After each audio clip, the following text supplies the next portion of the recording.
All right. So we're gonna get back to this versus though. Who Yeah. did you have winning? I mean, who I won? mean, you want to know what? KRS won the verses, but Kane was the big overall winner because I think everybody knew KRS-One had the records, but Kane did a lot for his legacy. Kane did more for his legacy last night than KRS did for his, even though KRS won. KRS kind of did and Kane what we expected him to do. So is KRS number one in his class, like he said? Those Rakim records just, Mike, they just, I mean, specific. I mean, because here's the thing: go line up. What are KRS's 10 best records? All right, let's go to the list, right? Yeah, let's go to the list. KRS 10 best records. I'm just gonna go to the ones that he performed. Criminal Minded, I think, is one of those. I think My Philosophy is one of those. I think South Bronx is one of those. I think The Bridge is Over is one of his 10 best records. What do y'all think his 10 best records are? Don't leave me out here alone.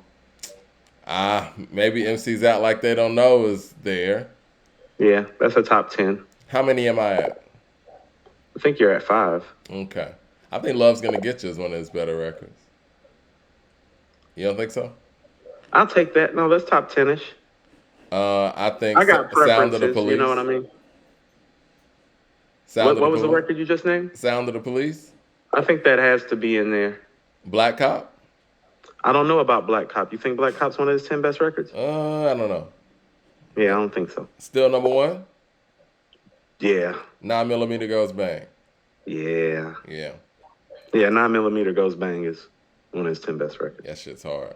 That shit ridiculous. I mean, I know where we're going. Yeah, Rakim's 10 best records are smashing these. That's what I'm saying, Mike. That's what the real problem is that he's not the performer that Kane or KRS or Slick Rick or LL are either. Mm-hmm. But Mike, I just look the records I just wrote down from Rakim, Paid in Full. I ain't no joke. I know you got soul, My Melody, Eric B is President, Follow the Leader, Microphone Fiend, Lyrics of Fury, Mahogany, Juice, Know the Ledge, Don't Sweat the Technique. No, Mike, he not. He number two. Ghetto. All right, so In the Ghetto. let's see. Rakim's number one in that Casualties era. of War, Pass the Hand Grenade. No. Okay, It's so number two, Rakim's though. number one in that era. KRS is two. Is Kane three? I have to say so. I find Cool G Rap to be better lyrically than Kane. I kind of always did, but yeah, it's Kane. Like you said earlier, man, his versatility. And he has everything. He has But the everything big but ass that catalog. catalog. Yeah. All right, so we got Rakim, KRS, Kane, and then you going G Rap or you going Slick Rick or I'm gonna LL? go G. I'm gonna go G Rap. You're gonna go G Rap over LL and Slick Rick. I am. That's just personal preference and aesthetic, though. And then you're going LL and then Slick Rick. I'm more partial to Slick Rick than I am LL. The Greatest Adventures of Slick Rick is the first rap album I ever heard. I still got the copy sitting right here. Yeah, I'm going Slick. I'm gonna go Rakim, KRS, LL, Kane. Damn, man, I'm so partial to Slick. I'm like you, man. I'm a MC guy, Mike. Like I'm going with like the rhymes in the catalog, and so like So what does it say about LL exactly? Like, Mike, I told you this is the best crop of era MCs. You're not gonna find five MCs like this from any era that's gonna freeze LL out in any other era. do you think? I know what I think, but and I'm gonna get into that. Do you think that LL had some help writing or something? Like, why are the elite MCs not acknowledging, what LL lyrically was in his time? Like, Because he wasn't them in his time.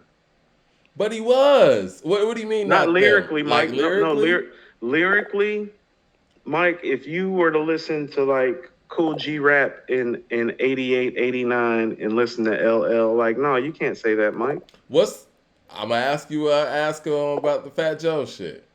What's LL's best verse? Ooh, Mike, I'm just partial to Mama Said Knock You Out as a whole. I would You say the know, breakthrough, right? That's what I don't know if that's cheating, but I would say the breakthrough, and even that lyrically, see, L is more about delivery. L right. is about delivery and song making, He's and about the whole song. He's about the totality of the song. yeah, and it's hard for me to even listen to "Jingling Baby" without hearing Kane. Now, I don't know if Kane wrote it or not. I just know Marley Marl produced it, and it sounds just like Kane. But it's hard, and I think that's one of his lyrically strongest. Like honestly, if you ask me, what is LL's strongest song lyrically, I'm gonna say "Jingling Baby" remix. But he sounds just like Kane on there, I just would say like I'm Fresh bad or Prince Mama Said sounds. Knock You Out. Uncle L, Future of the Funk. Yeah, he was going in on there. I love Mama Said Knock You Out though. Damage. Damage. But again, a lot of that's delivery and voice. I Shadow think boxing when I heard you on the radio. this is what I will say Just about don't L. know. I think LL has one of the more underrated rap voices in hip hop. I I'll think give he it has that. one of And the delivery. best Rap rap. voices and delivery. Yeah, No, underrated, understated, yes. especially for the But time. But lyrically, I think that's where he kind of lacks off a little bit in relation to his counterparts. You think Slick Rick is lyrically better than LL? Sounds like. I do. I always have thought that though, Mike. And maybe that was just how I was raised to believe it too. You know what I'm Why saying? do you Like I think was that? You think that? Well, shit. If we talk about a children's story, it's hard to say that LL has a verse lyrically better than a children's story, right? That's what I'm saying. Like, how about this? When you're saying like it's Slick Rick a lyricist, it's like that's what I'm saying. Like when did the art of storytelling come out? 97? 98? 98, yeah. He going back and forth with Raekwon and Nas on tracks in 98. Yeah, he can lyrically spit. He's literally going back and forth with Well, what Raekwon about in the 98. the Outcast joint? What about it? I mean, he killed that art of storytelling. That no, that's what I'm saying, Throwing Mike. When things, you like yelling it's at a Slick Rick a high. lyricist, it's like, well, damn, like past his prime, rapping next to the best rappers in their prime, it Yeah. sounds pretty goddamn great. Oh, straight up, You know, man. 1998 is Andre 3000's prime, in my opinion. right? I think Big Boy's height would have been 2000 because he was rapping crazy on Stankonia. But I think Andre's height as an MC was 98, and Slick Rick came right after the Sasha Thumper story with the whole, throwing things, yelling at him at high pitch. Yo, here we go again with this psychopath. Miss, the neighbors are here, you misfit. Great verse. Yeah. Incredible. I love it. He stole the show. He's Slick Rick. He has this persona that he gets on anything, he could take it over. Well, And Mike, he's I one of the felt few that with guys. LL on Rampage, but you really don't, So feel this is that with what I'm everything. saying. Like Slick Rick not only is more lyrically inclined, but he's one of the few rappers that can really kill you on style alone. People in here are And saying that we're tripping. JC88 says LL is lyrical. Y'all are tripping. All I right. didn't say he wasn't lyrical. We're Hold on. not So saying let's he's back up not for no, lyrical. no, no. Yeah, go I want ahead. to back up for a second. That's what I'm saying about this era.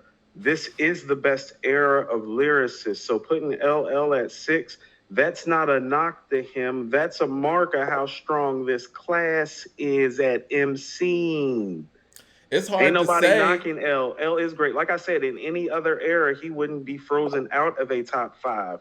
But Mike, like you cannot tell me that lyrically he's better than Cool G Rap I or think Kane overall, or I think overall, Rakim but or yeah, you're right. KRS-One. And if you want to go to the Slick Rick, it's like Slick Rick is going to beat him a few different ways. Yeah, if we're It's talking nothing straight up personal. lyricists, yes, he is on the back end of that. It's hard for me to even say that lyrically, taking out the hit songs and all that stuff. It's hard to say lyrically, LL is not Cool G Rap, Cool Mo D. And see again, when people are talking about the hits, and they say LL wants Jay-Z, because I think that's who LL really wants, because who else is there out there in the verses for him?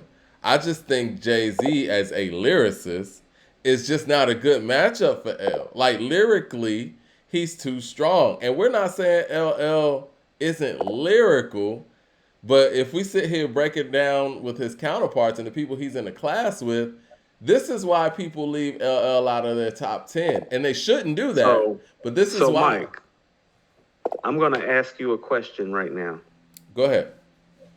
Where would you put Jay-Z lyrically in this class from this era as a lyricist? As a lyricist, I'm putting him right behind Rakim, honestly. Okay, so you think he's a better lyrical bar for bar rapper than KRS and Cool G Rap? I do. Okay. And Kane. Who wanna bet us that we don't touch leather, stack cheddars forever, live treacherous, all live etc. to the devil? I gotta give Jay his shit. Now he dumbed his shit down over time. But Jay, when he's on his shit, when Jay on his shit, y'all feel the ambiance. Y'all niggas just run. When he's on his shit, he's on his shit. So I give him that. He's right there. And it's hard for me to even say that LL's even in his class when it comes to that. Now, if we're talking about the records and impact, does Jay have a record with more impact than Rock the Bells? Probably not. No. And I think Rock the Bells would probably be LL's best chance at beating Slick Rick on Children's Story. And I still think a Children's Story gets that. Not winning, but yeah, that is his best chance. Yeah, he's not winning that. But yeah, I think that's the problem that LL's overall legacy poses, is the fact that lyrically, if you stack him up against these people who are top 10-ish, he doesn't. I mean, I love L, and I think that I would have to. It hurts when you're six in your era as an MC. It's just the strongest era for MCs lyrically. The thing is, and I've said this for years, like Biggie is Biggie, right? 2 albums. How do we put Biggie ahead of LL? You can't. If you look at the totality, you can't. The only thing people are looking at is how strong lyrically Biggie is in comparison to LL lyrically. No, Mike, he has the records in those 2 albums. That's what's so frightening. He has enough records in those 2 albums. I think that it's clear that, in a vacuum, if Biggie would have continued, yes, it would be undeniable. But it's hard to do that without the work. That's like what we do with Lauryn Hill, right? Like, we know Lauryn Hill's the best female MC we ever heard. She don't have the work. And so I can't put her above MC Lyte. And I know it's a different situation because she's not dead or whatever, like Big is. But it's the same concept where it's like, I know Lauryn, if she continued on, she would hands down be the best female MC ever. Biggie wasn't here to keep recording. What's that? He wasn't here to keep recording. I understand that, but regardless if you're here or not, Len Bias wasn't here either. We can't put him in the Hall of Fame. Len Bias didn't play a day of pro basketball. He was giving Michael Jordan the business in North Carolina. We know that. We know that if Len Bias, let's just keep it real. Everybody the business when he was at Maryland. But his behind-the-scenes business kept him from playing a pro game. I understand that, but let's keep it above.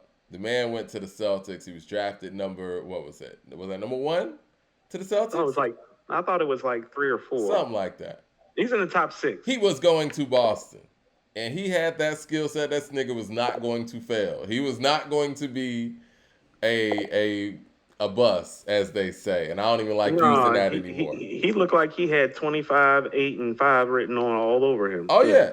But we can't give him that because he didn't go out there and play it. And, like Darnell Lee said, man, I mean, LL got the catalog. He just does. And there's something to be said about longevity. Biggie right now has enough of a catalog to do a versus with LL. I understand what you're saying, but I think there's something to be said about the longevity of it all, right? Like, we don't know if Biggie's 3rd album would have been a flop. Could have been great. Right. Could have been trash. Who knows? Because that's like if we cut DMX off, rest in peace, at the knees. Let's see if we cut him off after the 2nd album. We wouldn't have seen all those, the drop-offs. You know what I mean?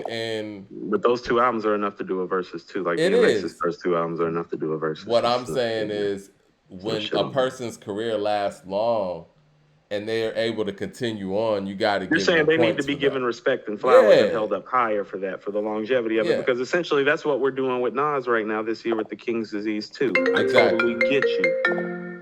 So what I would submit to you is that LL's longevity, although it has been a great thing, it hasn't been as impactful Do you get what I'm saying? No, I understand what you're saying, but Like, I when's the mean, last time? Like, for me, the last time L was a really big deal was when he dropped Mr. Smith. I was gonna say Mr. Smith was probably, yeah, That and was '95, Mike.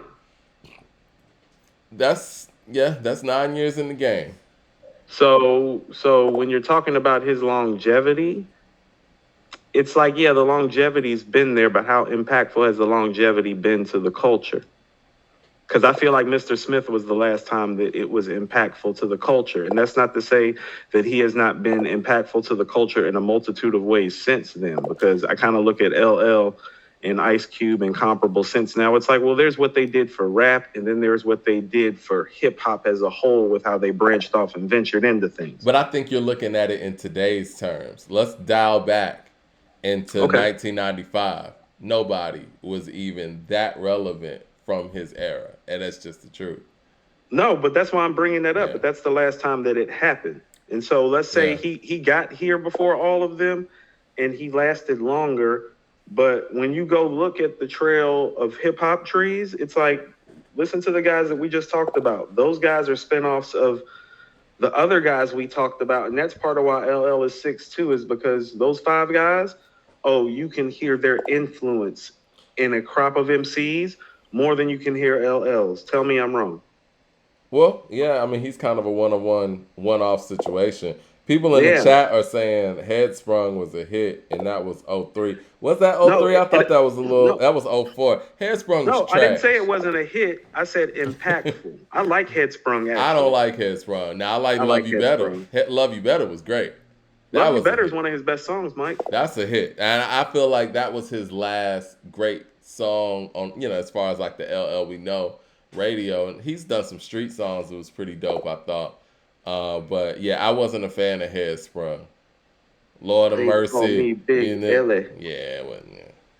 Yeah, I wasn't feeling that shit. Now, Love You I Better was like great. Headsprung. Love You Better is great. It's a Yeah. better record than Headsprung for sure. No question. I mean, but let's keep it real though, and I think we've asked this question on According to Hip Hop. Let's just say, right now, 2021, or I know we're going into 2022. That's what I was thinking.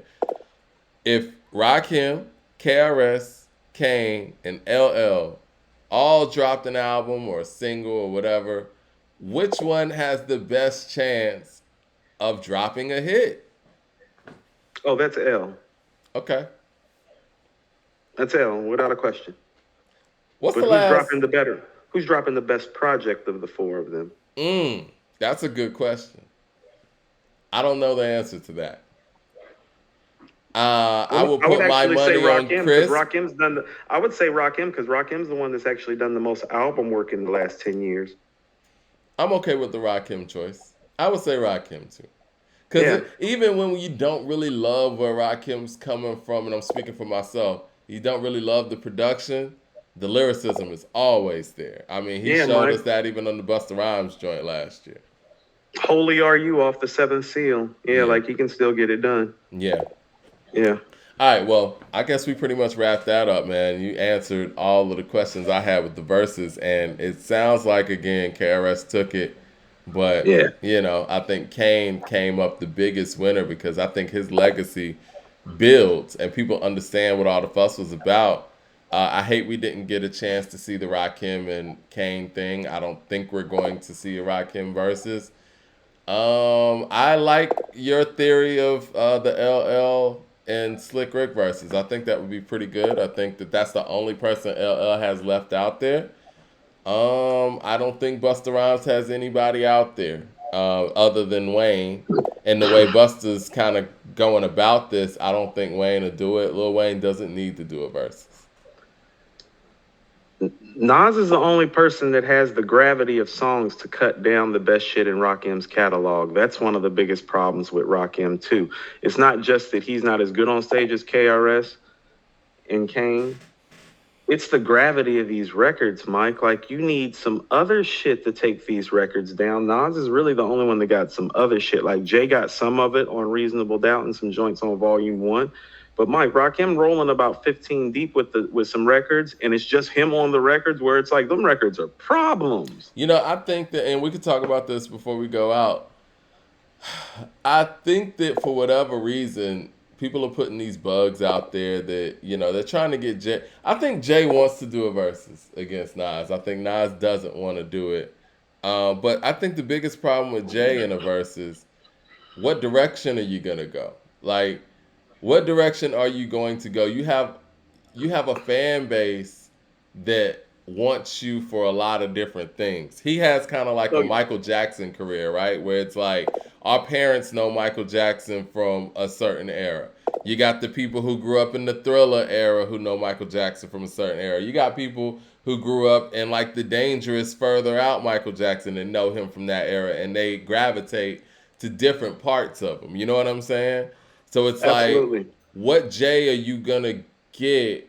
And I guess it depends on who you're going against. But when it comes to Nas, we know what we want, and we know what Nas is gonna play for the most part. So that's where Jay is boxed into a corner, is because it's like, well, if Nas were to do a versus, we're getting Illmatic records, Yeah, which means you can't play none of that happy hit making shit. It ain't gonna come off well against those records. And so just because of Illmatic and the records on that album, it kind of puts Jay in a certain box where it's like, well, no, you can't do Ain't No Nigga. You got to do The Evils. Darnell Lee says Jay has B sides that could possibly contend with Nas, and I agree with that. But But Jay that's what I'm being, saying. But but he's see, going to have Jay to being play who those he and play those is, properly. that's the thing though. They're heralding him high off of hits. So a lot of the people that know Jay don't know these B sides like that. So he's going to be pushed into So playing some of these weaker records, which are the hits that aren't his strongest shit. Like, people want to hear Big Pimpin', but it's not a strong song when you go you against. better not. That's Yeah, what I'm saying. Doing yeah. that is going, like Mike, and I'm not being joking when I'm saying this. It's like, oh, if he do that against Nas, he going to get waxed. No, for real. He's Because not going to Nas is lose. He not going to gonna get play You Owe waxed. Me. Nas is not gonna play You Owe Me. He don't have to. No, he don't have to. No. Right. So this is what I'm saying is like Jay going to have to play PSA, Lucifer, Rhyme No More, 1,000,001 Questions, Where I'm From, Streets Is Watching. He got to play those records. Dead Let's Presidents look at some too. of Jay's tours though. And I Can don't I know when's the Live? last time you seen Jay live, but I know when I saw Jay live, and I'm gonna go back, I saw him right before the Black album. And he performed for like a good 2.5 hours with nothing but bangers. He didn't perform anything from Volume 1. I don't think he does, period. So I don't see him jumping in the verses playing anything from Volume 1 or that Right. time period.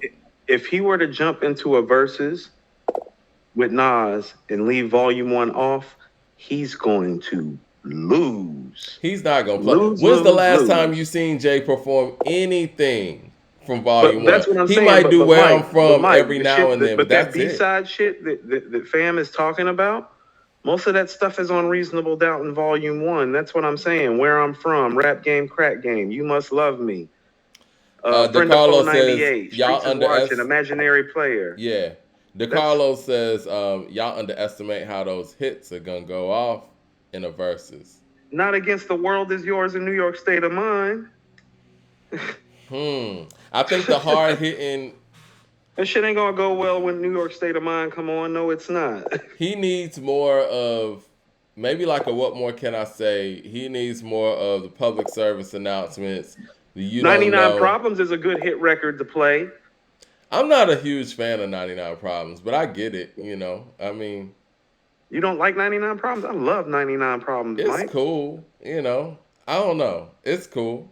It's cool. I mean, It's gonna sound great live too. it would sound great live. I mean, Rick Rubin's production and all that, like, it comes Stadium through. flow. Yeah, Yeah, stadium no, flow. it comes Yeah. through definitely. But yeah, I think that Jay would have a big task at hand when it comes to song selection. And if he were to hypothetically do a versus, I think he would be more compelled to do more current things, because as current as he's always been in his career from day one, it doesn't help the older stuff age better, if that makes any sense.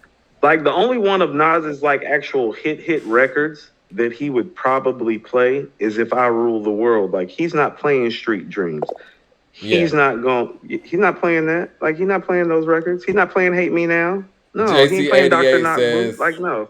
Right. JC88 says 99 Problems was trash. Darnell Lee says 99 was okay to me. I like the video. They say Renegade is overrated. Yeah, well, I don't even want to get on that topic, but yes. That's what I'm saying. He's got to be on his you don't know shit against Nas. That's what I'm saying. I want to say this about Renegade. Renegade shouldn't have been on that album. You listen to production. You can't sit there and tell me you're listening to the Renegade beat and you listening to the You Don't Know beat and the Heart of the City beat, and you're like, yeah, this belongs on this album. Yeah. But we know what that's about. Right. Well, we're going to meet up. Well, shit, today's Tuesday. My days are all thrown off. Yeah, we used to Wednesday. Yeah, we're going to get on live tomorrow. We're going to do the top 10 Wu-Tang albums. We're counting the solo stuff. We're counting the group stuff. And I already got my list. You got your list ready to go? I have my list sitting right next to me right now. It's still been sitting down here. This is going to be fun. Yeah, this is going to be fun. I didn't realize how tough it was going to be to pick the 10 best albums coming out of this camp. Because I'm going to tell you what, so Mike, I'm just going to ask you a quick question. How many Ghostface albums are in your top 10? Of Wu-Tang albums, I got 2. You only got 2 that made it? Yeah, I only got 2 that made it. Okay. I'm going to be fair. Nah, man, because, those add up quick. I only got 1 Ray in there. Pretty much one of each. I got 3 Wu-Tang albums in there, though. That's funny. I got 3 Wu-Tang albums in there, too. But I got kind of like a caveat of an album I want to talk about, Mike. And since we're going in order... you talking about Inspector, probably. Nope. I'm actually talking about... You want to know what we're going to talk about tomorrow? I'm just going to give people a little insight.